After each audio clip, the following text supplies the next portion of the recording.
Hey everyone, welcome back. My name is Ayn and this is Altcoin Disrupt.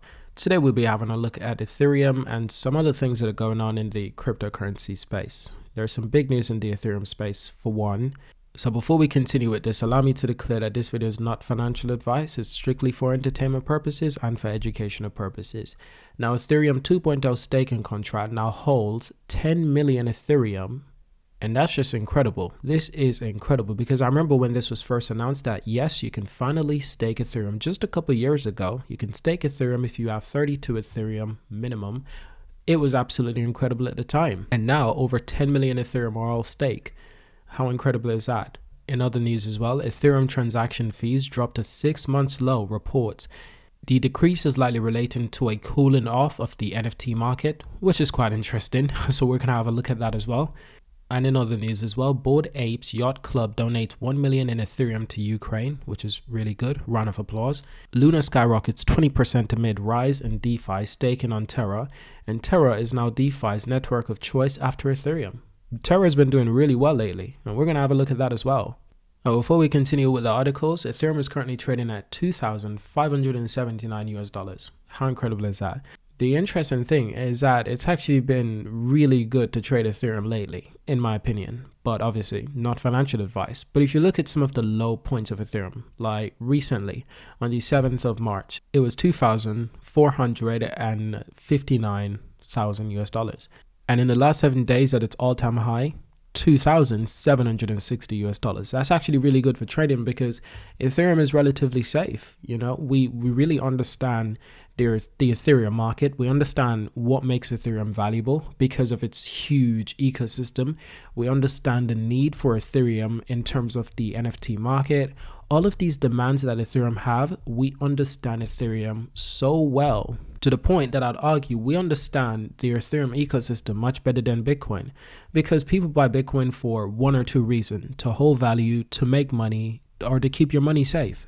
But with Ethereum, Ethereum is literally an actual currency. It's not just like Bitcoin. Like Ethereum is an actual currency. It's like really expensive, I'll admit, but the use cases for Ethereum is so vast. When you look at the Ethereum ecosystem, everything that they're involved in, it's truly incredible and it's truly vast, and it just continues to grow despite the fact that it has high gas fees. Well, to be honest, if you want to worry about the gas fees, it's up to you, but we're going to go through that just a little bit. But before we can get to the gas fees, let's just have a look at the 10 million in staking. Ethereum anticipated upgrade has hit a key milestone, with depositors adding 25 billion in Ethereum to the network contract address. There's now more than 25 billion betting on Ethereum most anticipated upgrade. These deposits, which are parceled into batches of 32 Ethereum, are now validators on the Ethereum Beacon Chain, the first step in the transition to upgrade called Consensus Layer, formerly known as Ethereum 2.0. So the most notable change following the upgrade will be Ethereum's switch from a proof of stake. So the most notable changes following the upgrade will be Ethereum's switch from proof of work consensus algorithm like Bitcoin does, and that 10 million Ethereum now locked in deposit contracts will play a key role in the next iteration. That's why we've got other articles like earlier this year saying that Ethereum Foundation killed Ethereum 2.0 in favor of consensus layer rebrand, relying on heavy computing and extreme energy loads of process transaction. The proof of stake design swap miners for validators. These validators and staked Ethereum create an economy incentive to only process legitimate transactions. So if they attempt to process a fraudulent transaction, such as saying that the same ETH has been spent twice, for example, they will be slashed or suffer a monetary penalty. And that's, I think ultimately that's good because they're making the Ethereum blockchain more safe for people to use and less fraudulent. Though the hardware requirements of running on Ethereum are still steep from layperson, they're certainly less demanding than building a mining farm in Kazakhstan, for instance. It's just an example. So what exactly is staking Ethereum? Taking a closer look at the deposit contracts, the entities involved are varied. One of the Kraken's Ethereum wallet is, for example, Liz. That's because many crypto exchanges like Kraken offering staking service for their users. Instead of setting up a validator at home, you can stake with the exchange like Binance, Gemini, and Coinbase and others to earn a similar yield but without the hassle. So more crypto native solutions exist, including Lido, Finance, and Rocket Pool. Now, additionally, I was saying that Ethereum transaction fees dropped to 6 months low. That's in a recent report. The decrease is likely related to a cooling off of the NFT market. Ethereum fees are near their August 2021 rates, as measured in both dollars and Ethereum terms. NFT mania contributed to an increase in transaction costs between the late 2021 and early 2021 as well, in my opinion. So it seems like that forever objective high and expensive have been affixed to the phrase Ethereum transaction costs. But according to new reports from blockchain analytics company Arcane Research, declining might be a better word for the moment. So in this most recent report, Arcane pulls Coinmetrics data to show that 7 days average for Ethereum transaction fees were at their lowest since July. They've been heading down precipitously since the last week of January. So if you have been waiting for a lower fee before swapping tokens or minting NFTs, now might be the good time. Once again, not financial advice. So that's not to say that they are cheap for average consumer. Arcane pegged that the cost of token swap is about $15, but that's still well below the $200 average of last year August. Arcane says that's simply running about $50 during that time. So perhaps unsurprisingly, the drop fees coincide with a fall in crypto asset price. The exchange value of Ethereum has declined nearly 12% in the last week and almost 15% in the last month. As Ethereum becomes less, transaction fees become cheaper in dollar terms. So that's good because demands are going down.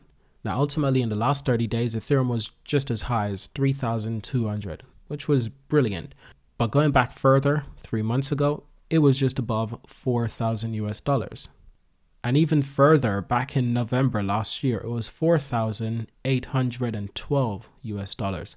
So that's absolutely incredible. So considering where it is right now, I'd say yes. It's not just that the price are falling, but it seems that demand is slowing down on the Ethereum network. Ultimately, I think this is a good thing because I think it's good to have a cooling off period every once in a while. But this is just going to make the next bull run even more insane. But the next bull run is so difficult to predict because people have been trying to predict it already. Some people are saying that the next bull run would have already occurred by now. And I think that would have been kind of silly to suggest, because last year, you got to remember, it was mostly around April and May that the market was doing absolutely insane. And then August, September, October, November was doing pretty well as well.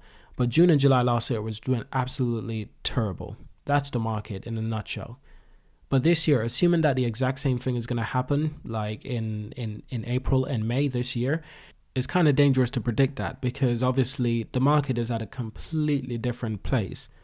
You know, we're getting a lot more institutional investors in Ethereum and Bitcoin right now, which means that the price is not going to go back to $500 ever. I can confidently say that Ethereum, I don't believe we'll ever see $500 ever again. We'd be lucky if we see $1,000 ever again. Now, with that being said, Terra is now DeFi's network of choice after Ethereum. So while Ethereum has been losing value, Terra has been going up. In fact, Terra is actually bigger than Solana right now. And that was a shock for everyone. Terra market cap is 33 billion. Solana market cap is 25.9 billion. And some people argue that it's because of the Solana system constraints. We know that recently Solana has been having some issues with their platform, with their blockchain. Basically, it's been slow. There's been like stoppage. They've had some problems and people are suggesting, well, maybe people are looking at better options such as Terra Luna or Avalanche. And we've definitely seen Terra Luna and Avalanche profiting, has been going for a little bit of difficult time. Now, I don't think it's a long-term issue for Solana, but nevertheless, I'm glad that they're going through this phase because they need to find a solution, but they also need to gain back confidence in investors. And as for right now, Terra is the one who's taken the market by storm. So the fast-growing DeFi tool that's built on Cosmos is now officially the second largest ecosystem in decentralized finance. How insane is that? So according to data pulled from DeFi Llama, Terra currently boosts total value, marketing an all-time high in the US dollar terms. So this is roughly twice as much as runner-ups like BNB Chain, or formerly known Binance Smart Chain, and Phantom. Taking the king chain, Ethereum still dominates 54% of the entire DeFi market, commanding $111 billion. That's over 50% of the DeFi market. That's all occupied by Ethereum. Everything else is for everyone to play with. Congratulations. So Terra is obviously taking their own percentage of this market, which is good. Terra Luna has risen about 38.8% over the past week. Over the same period, the native token behind Terra, largest DeFi project, Anchor Protocol. Anchor has also seen a lot of increase in pricing by over 70%. I made a video on this. And Anchor is the money market akin to Ethereum AV, which users can earn up to 19.49% on their UST Terra algorithmic US dollar peg stablecoin. So it's quite interesting to see what's going on with Ethereum lately. Obviously, this is an older article, but what it talks about is mostly what we've already spoken about in this video, to be quite honest. But I hope you've enjoyed this video. Thank you for watching. Let me know what you think. Subscribe to see more, and I will see you in my next video. Should I make a video on XRP, Phantom, Stellar? They're trending recently, and I'm considering that I haven't made a video on XRP in a long time, or even Stellar in a long time, so maybe I will. Let me know in the comments. See you in the next video.